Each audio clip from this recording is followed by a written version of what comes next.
Hello OneMinuteLab। आज की इस वीडियो में हम मजीद RDS की कमांड्स देखेंगे। अगर अभी तक आपने हमारी प्रीवियस RDS की वीडियोस नहीं देखी हैं तो इस वीडियो की डिस्क्रिप्शन में तमाम RDS वीडियोस के लिंक दे दिए जाएंगे, उन्हें ज़रूर देख लें ताकि आपको आज की वीडियो की मजीद समझ आ सके। तो चलिए चलते हैं हम अपने AWS कंसोल की जानिब। जैसे कि आप देख सकते हैं इस वक्त हम अपने RDS कंसोल में आ चुके हैं और यहाँ पे हमारे पास एक डेटाबेस 1 के नाम से डेटाबेस क्रिएट हुई हुई है। सिमिलरली अगर हम नेक्स्ट टाइम में आते हैं तो यहाँ पे हमारे पास EC2 इंस्टेंस है। हम अपना लिनक्स इंस्टेंस यहाँ से कनेक्ट कर लेते हैं, उसको सिलेक्ट करते हैं और कनेक्ट पर क्लिक करते हैं। EC2 इंस्टेंस कनेक्ट में आएंगे और यहाँ पे हम कनेक्ट पे क्लिक कर देंगे। EC2 इंस्टेंस कनेक्ट होने के बाद हम यहाँ पे अपने MySQL सर्वर को अपने RDS डेटाबेस के साथ कनेक्ट करेंगे। उसके लिए हम कमांड देंगे MySQL-h और इसमें आगे हम अपने इस डेटाबेस का एंड पॉइंट URL दे देंगे। यहाँ से हम उसका एंड पॉइंट URL कॉपी करते हैं, वापस इंस्टेंस में आते हैं और यहाँ पे पेस्ट कर देते हैं। -u के साथ हम इसको मास्टर यूजर नेम बता देंगे और -p दे के हम एंटर प्रेस करेंगे और यहाँ पे हमने जो अपने इस डेटाबेस का पासवर्ड रखा हुआ है वो हम दे देंगे और हिट एंटर करेंगे। जैसे कि आप देख सकते हैं हमारा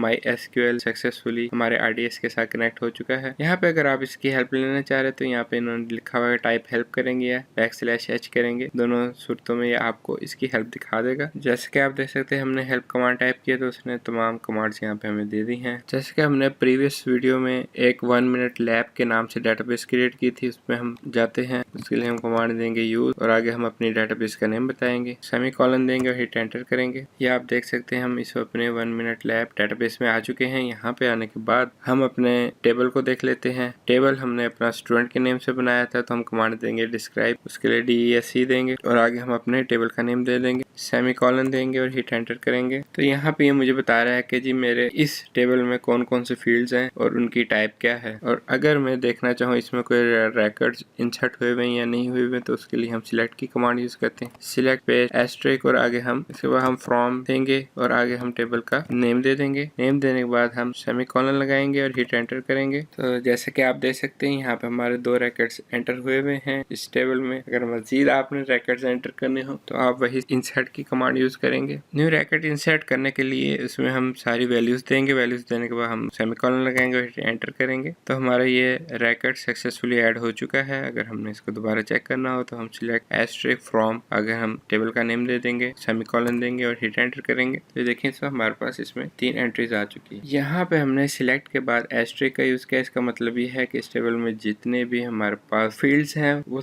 तमाम की तमाम फील्ड्स हमें दिखाएगा। इन केस अगर हमने सिर्फ इस टेबल में नेम को देखना है उसके लिए हम टाइप करेंगे सिलेक्ट नेम फ्रॉम और आगे हम उसको टेबल का नेम बता देंगे, सेमीकोलन देंगे और हिट एंटर करेंगे। तो ये देखें ये हमें सिर्फ नेम बता रहा है। सिमिलरली अगर हमने एक से ज्यादा फील्ड्स देखनी हो तो उसके लिए हम कोमा के साथ उसको दूसरी फील्ड का नेम बता देंगे। फॉर एग्जांपल मैं रोल नंबर देखना चाह रहा हूँ तो यहाँ पे मैं रोल नंबर दूंगा और मैं हिट एंटर करूंगा। तो ये देखें मुझे यहाँ पे 2 फील्ड्स दिखा रहा है। अगर यहाँ मैंने मजीद कोई फील्ड देखनी होगी तो उसके साथ भी मैं यहाँ पे फील्ड दे देता हूँ। फॉर एग्जाम्पल मैं इसकी क्लास चेक करना चाह रहा हूँ तो वो हम दे देंगे। अभी हमें नेम, रोल नंबर और क्लास दिखाएगा। हिट एंटर करेंगे तो ये देख सकते हैं कि ये हमें यहाँ पर नेम, रोल नंबर और क्लास तीनों फील्ड्स शो करवा रहा है। उम्मीद करते हैं आज की वीडियो आपको पसंद आई होगी। मिलते हैं अपनी नेक्स्ट वीडियो में।